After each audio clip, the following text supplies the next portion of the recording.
कारखान्याच्या निवडणुकीसंदर्भात जे काही आज इथं चर्चा झालेली किंवा जे पत्रकार परिषद घेतलेले, खरं तर आज माघारीचा शेवटचा दिवस होता आणि मग सगळे सभासद एकत्रित बसून ही निवडणूक कुठेतरी बिनविरोध व्हावी अशी या कारखान्याचे जे जुने संचालक होते किंवा अध्यक्ष होते, सचिव होते, यांचं सर्वांचं मत होतं।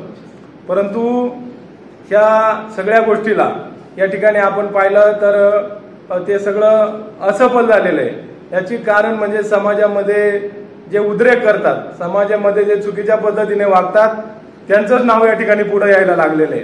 कारण आपण जर पाहिलं तर या ठिकाणी त्यांनी जे कोणचं आता नाव घेण्यात आलं, या विभागाचे जिल्हा परिषद सदस्य यांनी एका घरातले 2-2 व्यक्ती या कारखान्यामध्ये उभे केलेले आहेत आणि फक्त कारखान्यात अडवणूक करायची, फक्त ही इलेक्शन बिनविरोध होऊन द्यायची नाही आणि कारखाना कुठेतरी अडचणीत न्यायचा।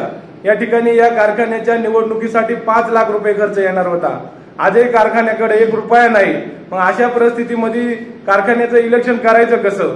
आणि म्हणून या ठिकाणी जे काही एका विचाराचे संचालक होते त्या सर्व मंडळींनी या ठिकाणी माघार घेतलेली आहे आणि हे माघारीचं जे काही आज सत्र चालू झालं किंवा या माघारीचं जे काही या ठिकाणी निवेदन झालं, हे खरं तर कारखान्याचं जे काही आर्थिक बजेट आहे हे बघूनच जे सुज्ञ सगळे संचालक या ठिकाणी होते किंवा ज्यांनी अर्ज दाखल केले त्या सगळ्यांनी त्या ठिकाणी निवेदन केलं की या ठिकाणी आपल्याला इलेक्शन घेणं परवडणार नाही आणि म्हणून सर्व मंडळी एकत्रित आली आणि या कारखान्यासाठी त्यांनी त्या ठिकाणी माघार घेतली।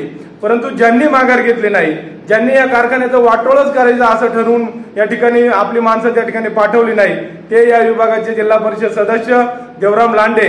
खरं तर मी त्यांना सांगू इच्छितो, मी या ठिकाणी पत्रकार परिषदेमध्ये आवर्जून सांगेल की ते आजपर्यंत कुणाचेच झाले नाही, कुठल्याच पक्षाचे झाले नाही, कुठल्याच पक्षाचं त्यांनी नेतृत्व मान्य केलं नाही, कधी समाजाचं देखील त्यांनी नेतृत्व मान्य केलं नाही। फक्त छाती बडवण्याचं काम मात्र त्यांनी नक्की केलेलं आहे। या कारखान्यासाठी ज्या वेळेला या तालुक्याचे विद्यमान आमदार अतुल शेटजी बेनके यांच्या याच्याखाली बैठक झाली, त्यावेळेला आमदारांनी सांगितलं की जुने 10 संचालक ठेवा आणि नवीन 6 संचालक ठेवा आणि कारखाना बिनविरोध करा।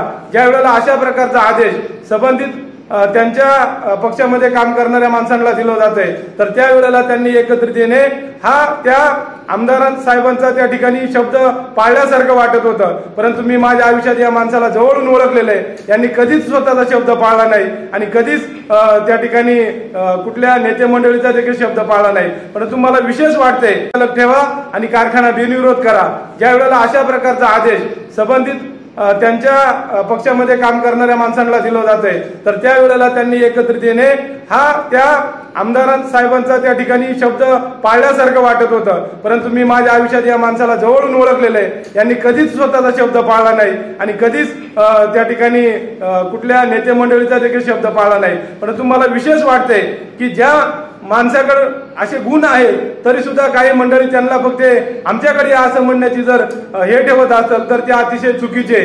जर आपण वरिष्ठांचं म्हणणं ऐकत नाही, शिवसेनेमध्ये काम करत असताना ह्याच माणसाने ज्या वेळेला जिल्हा परिषद असेल, जिल्हा परिषद मध्ये ज्या वेळेला कमिट्या स्थापन झाल्या त्या वेळेला या माणसाने अशाच पद्धतीनं जिल्ह्याच्या बाहेर थांबून सगळ्यांना वेठीस धरण्याचं काम केलेलं आहे। आज कारखान्यामध्ये देखील तीच अवस्था निर्माण केली। सगळे सभासद घेऊन ते या ठिकाणी काटे साहेबांनी सांगितलं की आजनवळे या ठिकाणी गेले होते आणि मग अशा वेळेला तिकडे थांबले।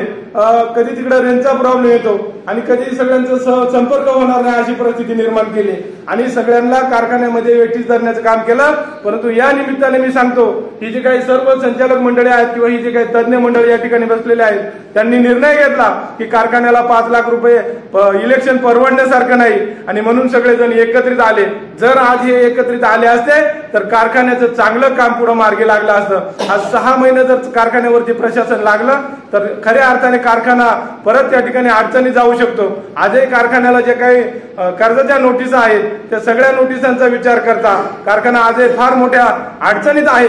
मग अशा वेळेला 25-30 वर्ष ज्यांनी स्वतःच्या जीवाचं रान केलं, पायातल्या चपला झिजवल्या आणि या कारखान्यासाठी स्वतःचं सगळं आजपर्यंतचा जे काय अभ्यास आहे तो पणाला लावला, अशा माणसांना डावलून ते कारखान्यामध्ये काहीतरी विद्रूपपणा आणायचा, आपल्या माणसांना उभं करायचं, एका कुटुंबातले 2-2 माणसं उभी करून कारखान्याचा फक्त वाटोळा करायचं, एवढीच भूमिका जर डोळ्यासमोर ठेवत असेल तर अख्ख्या आदिवासी समाजाच्या वतीनं अशा माणसाचा मी जाहीर निषेध करतो याच्यामध्ये।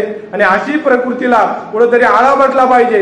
नुसता आदिवासी समाजालाच नाही तर वरिष्ठ नेते मंडळींना देखील या माणसावरती अंकुश आणला पाहिजे, कारण हा कुठल्याच माणसाचा शब्द पाळत नाही, कुणाच्याच नेतृत्वाखाली काम करायला तयार नाही। मग अशा वेळेला असं सगळं असताना सुद्धा सगळेजण याच्या पुढे का झुकतात, याच्या पाठीमागे का पळतात, हा मात्र संशोधनाचा प्रश्न किंवा विचार करण्यासारखी बाब आहे। मी या निमित्ताने एवढं सांगल का आज त्यांनी जे आदिवासी भागाला वेठी धरले, कारखान्याच्या निमित्त अख्ख्या जिल्ह्याला वेठी धरलंय, याचा कुठेतरी त्यांना हिशोब त्या ठिकाणी चुकता करावा लागेल आणि ते समाज किंवा सगळा जिल्हा त्या ठिकाणी त्यांना ते माफ करणार नाही। या निमित्ताने एवढं सांगतो आणि थांबतो। जय हिंद, जय महाराष्ट्र, जय आदिवासी। नवनवीन आणि ताज्या घडामोडींसाठी महाराष्ट्र जनभूमी न्यूजला सबस्क्राईब करा, त्याचबरोबर बेल आयकॉनवर क्लिक करा आणि मिळवा आमच्या बातम्यांचे नोटिफिकेशन।